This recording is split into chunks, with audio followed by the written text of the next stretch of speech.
નમસ્કાર વિદ્યાર્થી મિત્રો. ધોરણ 9 વિષય સામાજિક વિજ્ઞાન પ્રકરણ 16 આબોહવા.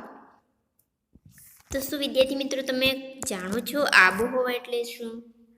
આબોહવા એ વાતાવરણની લાંબા ગાળાની સરેરાશ પરિસ્થિતિ છે. સામાન્ય રીતે જે તે પ્રદેશની 35 કે તેથી વધુ વર્ષની વર્ષા ઋતુ, ઉનાળા કે શિયાળાના સરેરાશ હવામાનની પરિસ્થિતિ પરથી તેની આબોહવા નક્કી કરવામાં આવે છે. જે આપણી ત્રણેય ઋતુઓ છે, ઉનાળો, શિયાળો અને ચોમાસું, એના આધારિત આબોહવા નક્કી કરવામાં આવે છે. ટૂંકમાં આબોહવા એ ઘણા વર્ષોની લાંબા સમયગાળાની હવામાનની વિવિધ પરિસ્થિતિઓનું સરેરાશ છે. હવામાન એ ભારતની ટૂંકા સમયગાળાની સરેરાશ પરિસ્થિતિ છે. દિવસ દરમિયાન કોઈ પણ સમયે હવામાન બદલાઈ શકે છે. તમે સમાચારમાં પણ જોયું હશે કે આજે હવામાન બદલાયું છે. દરરોજ હવામાન બદલાતું રહે છે. હવામાન બદલાવાનો આધાર હવામાનનું તાપમાન, હવામાન કયા કારણસર બદલાય છે એમ તાપમાન છે, હવાનું દબાણ, ભેજ, વરસાદ, ધુમ્મસ કે વાદળોનું પ્રમાણ વગેરે પર રહેલું છે. જે હવામાન બદલાય છે કયા આધારે બદલાય છે એમાં હવામાન, પછી હવાનું દબાણ, ભેજ, વરસાદ, ધુમ્મસ અને વાદળોના પ્રમાણ પ્રમાણે બદલાય છે. આપણી ખેતી પ્રવૃત્તિ પર હવામાનની ઘણી અસર થાય છે. જે આપણે ખેતી કરીએ છીએ એ ખેતી ઉપર જે હવામાન બદલાય છે એનું ઘણું અસર થાય છે. ભારતીય હવામાન ખાતું એ સમગ્ર દેશનું રોજે રોજનું હવામાન દર્શાવતા નકશાઓ બહાર પાડે છે. ભારત આબોહવામાં ઘણી વિવિધતાઓ જોવા મળે છે. વિવિધતા ધરાવતો દેશ છે.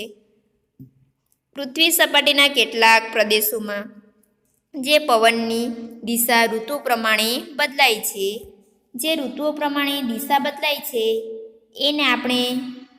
એ પવનોને આપણે મોસમી પવનો તરીકે ઓળખીએ છીએ. અરબી ભાષાનો મૂળ શબ્દ મૌસિમ પરથી આ પવનો મોસમી પવનો ના નામે ઓળખવામાં આવે છે. એશિયા ખંડમાં ભારત, શ્રીલંકા, બાંગ્લાદેશ, પાકિસ્તાન અને મ્યાનમાર એ મોસમી આબોહવા અનુભવતા મુખ્ય દેશો છે. તો વિદ્યાર્થી મિત્રો, હવે આપણે આગળ જોઈએ તો ઋતુ પરિવર્તન. જે ઋતુઓ બદલાય છે, ઋતુઓમાં જે પરિવર્તન આવે છે એ કઈ રીતે આવે છે એના વિશે અભ્યાસ કરીશું. આપણને જાણવાની ઈચ્છા તો થશે કે શિયાળો, પછી ઉનાળો, ચોમાસું એમ ઋતુઓ કેવી રીતે બદલાય છે. ઋતુ પરિવર્તનના મુખ્ય કારણોમાં પૃથ્વીનું સૂર્યની ચારે બાજુ પરિક્રમણ ઉપરાંત પૃથ્વીનું ધરીનું નમન પણ ભાગ ભજવે છે. જે ઋતુ પરિવર્તન થાય છે એમાં મહત્વનું શું છે? પૃથ્વી એ સૂર્યની ચારે બાજુ શું કરે છે? પરિક્રમણ કરે છે. અને બીજું કે પૃથ્વી પોતાની જે ધરી છે એ ધરી પર નમન એટલે કે નમેલી છે. પૃથ્વીની ધરી 23.5 નમેલી છે. પૃથ્વીની જે ધરી છે એ ધરી પર કેટલા? 23.5 નમેલી છે. અને કક્ષાની સાથે એ 66.5નો ખૂણો બનાવે છે. પોતાની ધરી પર કેટલી છે? 23.5 અને કક્ષાની સાથે 66.5નો ખૂણો બનાવે છે. પૃથ્વીના ધરીનમનના કારણે ઋતુઓ થાય છે. જે પૃથ્વીનું ધરીનમન થાય છે એના કારણે શું બદલાય છે? ઋતુઓ બદલાય છે. વધારે સમય સૂર્યપ્રકાશ મેળવતા વિસ્તારોમાં ઉનાળો અને ઓછા સમય સૂર્યપ્રકાશ મેળવતા વિસ્તારોમાં શું અનુભવાય છે? શિયાળો અનુભવાય છે. આમ 22 ડિસેમ્બર સૂર્યના કિરણો મકરવૃત્ત પર લંબ પડે છે. આથી તો દક્ષિણ ગોળાર્ધમાં ઉનાળો અને ઉત્તર ગોળાર્ધમાં શિયાળો અનુભવાય છે. તેથી ભારતમાં જે રાત્રિ લાંબી અને ઠંડી અનુભવાય છે. તેવી જ રીતે 21 જૂન જે કર્કવૃત્ત તરફ સૂર્યના લંબ કિરણો ઉત્તર ગોળાર્ધમાં પડતા હોવાથી તે દિવસ કેવો બને છે? લાંબો બને છે. આપણે જ્યાં તમે ચિત્રમાં જોઈ શકો છો કે ઋતુ પરિવર્તન, સૂર્યના કિરણો અને પૃથ્વીની ધરી, એમાં 21 જૂન અને 22 ડિસેમ્બર પ્રમાણે અલગ અલગ જે સૂર્યના કિરણો પૃથ્વી પર પડે છે એ દ્વારા સમજાવવામાં આવ્યું છે. આગળ જોઈએ તો જે ધરી ભ્રમણ અને કક્ષા ભ્રમણની જે ગતિ છે એ ગતિની સીધી અસર માનવ જીવનના ખોરાક, પોશાક અને રહેઠાણ પર થાય છે. ભારત જેવા મોસમી આબોહવા ધરાવતા દેશોમાં ઋતુ પ્રમાણે દિશા બદલાતા શિયાળાના અને ઉનાળાના મોસમી પવનો ઋતુગત હવામાન પર વ્યાપક અસર કરે છે. દરેક ઋતુના હવામાનને આગવા લક્ષણો આપેલ છે. આથી જ તો આબોહવા એ મોસમી આબોહવા તરીકે પણ ઓળખાય છે. તો વિદ્યાર્થી મિત્રો, આપણે જે ઋતુ પરિવર્તન છે એના વિશે જોયું. હવે જે ભારતની આબોહવાની વિવિધતા, ભારતમાં જે આબોહવા છે એમાં જે વિવિધતા જોવા મળે છે એના વિશે જોઈએ તો ભારતની જે આબોહવામાં અનેક બાબતોમાં ભિન્નતા છે. દક્ષિણ ભારત વિકલ્પીય પરિસ્થિતિ ધરાવતો હોવાથી દરિયાની સમ આબોહવા અનુભવ કરે છે, જ્યારે દરિયા કિનારાથી દૂર જતા ખંડીય આબોહવા અનુભવાય છે. જે દરિયા કિનારાની આબોહવા કેવી છે? સમ આબોહવા અનુભવાય છે, અને દરિયાથી દૂર જતા કેવી આબોહવા અનુભવાય છે? ખંડીય. ઉત્તર ભારતનો ઘણો ભાગ દરિયાથી દૂર હોવાથી ત્યાં આબોહવા કેવી છે? ખંડીય આબોહવા છે. અને ભારતની જે લગભગ મધ્યમાંથી કયું વૃત્ત પસાર થાય છે? ભારતના જે મધ્યમાંથી કર્કવૃત્ત પસાર થાય છે. અને દક્ષિણ ભાગ એ ઉષ્ણકટિબંધ અને જે ઉત્તર ભાગના સમશીતોષ્ણ કટિબંધમાં આવેલું છે. આમ પરિણામે જુદા જુદા ભાગોમાં આવેલા સ્થળોના તાપમાન, વરસાદમાં શું જોવા મળે છે? ઘણો તફાવત જોવા મળે છે. આપણે એક ઉદાહરણ તરીકે સમજીએ તો ઉત્તરે લદ્દાખમાં આવેલા લેહ તથા દ્રાસનું જે તાપમાન છે એ શિયાળામાં -45 છે સુધીનું નીચું જાય છે, અને રાજસ્થાનમાં આવેલા શ્રી ગંગાનગર તેમજ અલવર ખાતે ઉનાળાનું તાપમાન 51 જેટલું ઊંચું નોંધાય છે. આમ અલગ અલગ વિસ્તાર પ્રમાણે અલગ અલગ તાપમાન નોંધાય છે. મેઘાલય રાજ્યમાં ચેરાપુંજીમાં દુનિયામાં સૌથી વધુ વાર્ષિક વરસાદ એ 1200 સેન્ટીમીટર વરસે છે. અને જે ચેરાપુંજીથી આશરે 16 કિમી દૂર આવેલું મોસીનરમ પણ 24 કલાક દરમિયાન પડેલા જે મહત્તમ વરસાદી સ્થળ તરીકે પ્રસિદ્ધ થયું છે. એવી જ રીતે જે પશ્ચિમ રાજસ્થાનમાં આવેલા રણ પ્રદેશમાં સમગ્ર વર્ષ દરમિયાન કેવળ 10થી 12 સેન્ટીમીટર જેટલો જ વરસાદ પડે છે. દેશમાં કોઈ એક પ્રદેશમાં પૂરની વિકટ પરિસ્થિતિઓ ભયંકર આવે છે, જ્યારે બીજા પ્રદેશોમાં વરસાદ ન પડવાના કારણે શું આપણને જોવા મળે છે? દુષ્કાળ જોવા મળે છે. આમ એકબીજા પ્રદેશોમાં વરસાદ ન પડતા દુષ્કાળ જોવા મળે છે. આમ વિરોધાભાસી આબોહવાકીય સ્થિતિ આપણા દેશમાં જોવા મળે છે.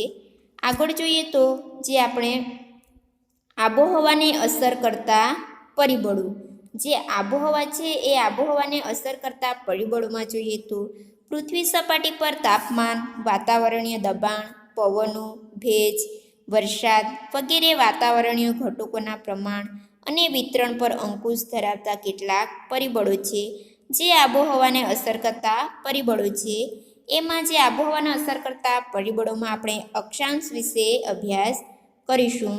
એમાં જોઈએ તો જે પૃથ્વી સપાટી પર આબોહવાના પ્રકારે જે તે પ્રદેશના અક્ષાંશ પ્રમાણે બદલાય છે. આબોહવામાં તત્વોનું વિતરણ મોટાભાગે અક્ષાંશોને અનુસરીને થાય છે.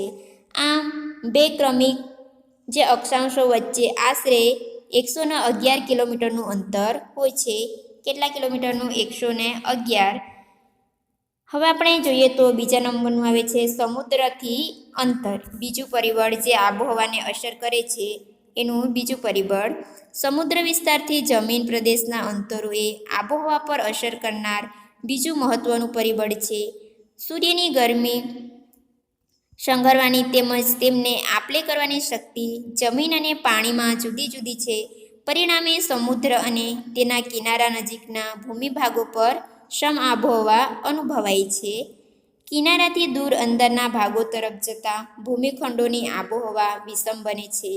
ભારતમાં મુંબઈ દરિયા કિનારે હોવાથી ત્યાં સમ આબોહવા રહે છે, જ્યારે નાગપુર અને દિલ્હી દરિયા કિનારાથી દૂર હોવાથી ત્યાં કેવી આબોહવા અનુભવાય છે? વિષમ આબોહવા અનુભવાય છે. હવે જોઈએ તો જે સમુદ્ર સપાટીથી ઊંચાઈ જે આબોહવાને અસર કરતું પરિબળ છે, એમાં આપણે ત્રીજા નંબરનું જોઈએ તો સમુદ્રની સપાટી વાતાવરણમાં જેમ ઊંચે જઈને તેમ હવાનું દબાણ અને હવાનું તાપમાન કેવું થતું જાય છે? ઘટતું જાય છે. જ્યારે ભૂપૃષ્ઠની ઊંચાઈ વરસાદમાં વધારો કરે છે. હિમાલય પર્વતની ઊંચાઈને લીધે બહુ ઊંચા શિખરો બારે માસ બરફથી છવાયેલા રહે છે. ભેજવાળી હવા ઊંચે ચડતા કેવી થાય છે? ઠંડી બને છે અને વરસાદ આપે છે.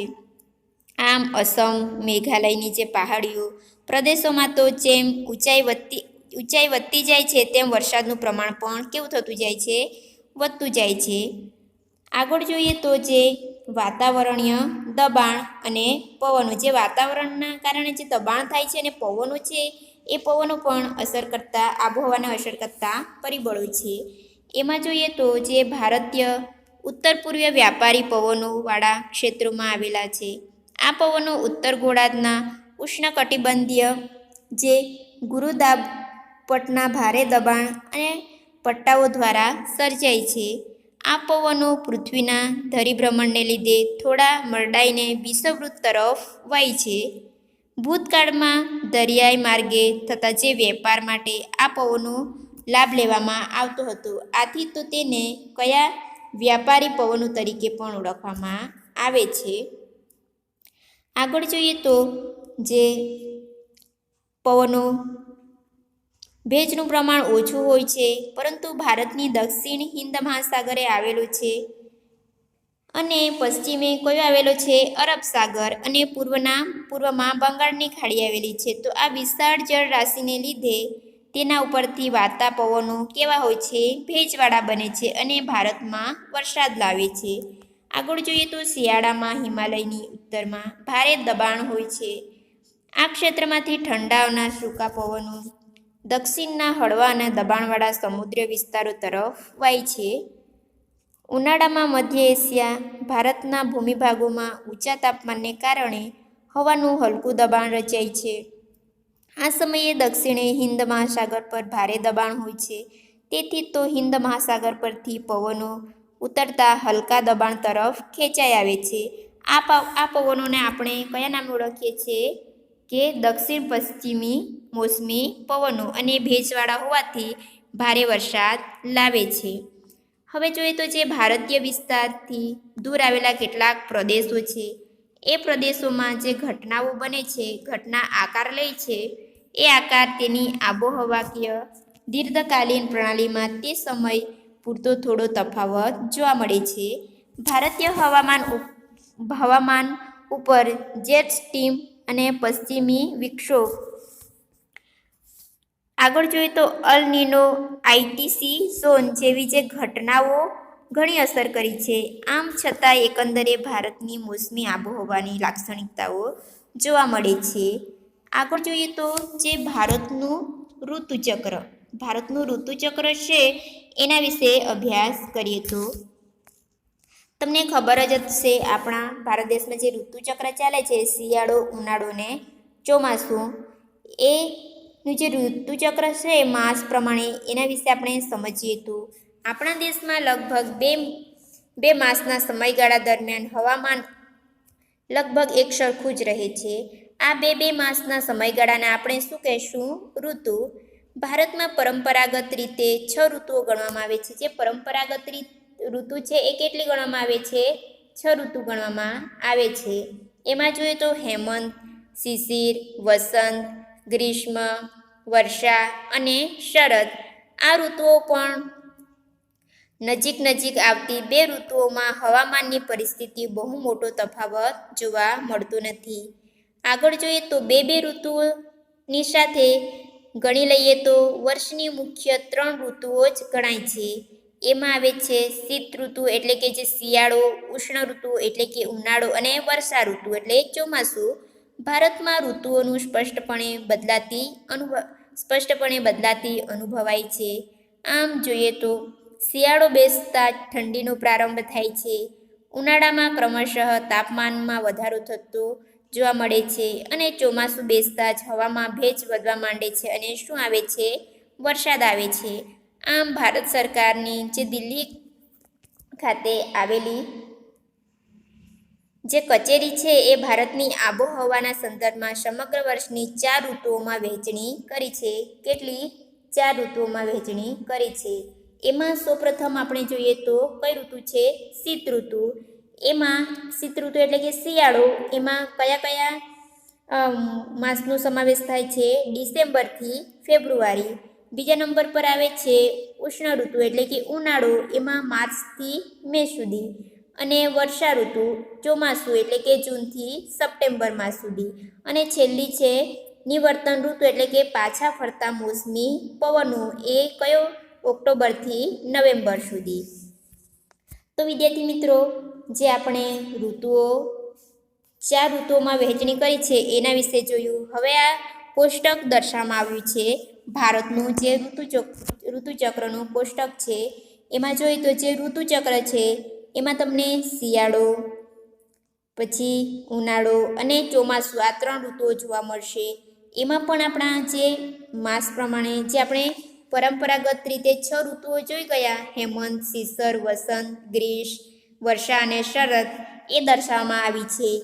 એમ આપણે શિયાળામાં જોઈએ તો શિયાળામાં કઈ હેમંત અને શિશિર.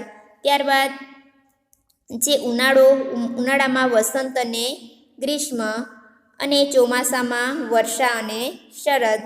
એ પ્રમાણે જે માસ પણ દર્શાવવામાં આવ્યા છે ડિસેમ્બરથી ફેબ્રુઆરી સુધી. ગુજરાતી માસ, અંગ્રેજી માસ પ્રમાણે આખું ઋતુચક્ર તૈયાર કરવામાં આવ્યું છે.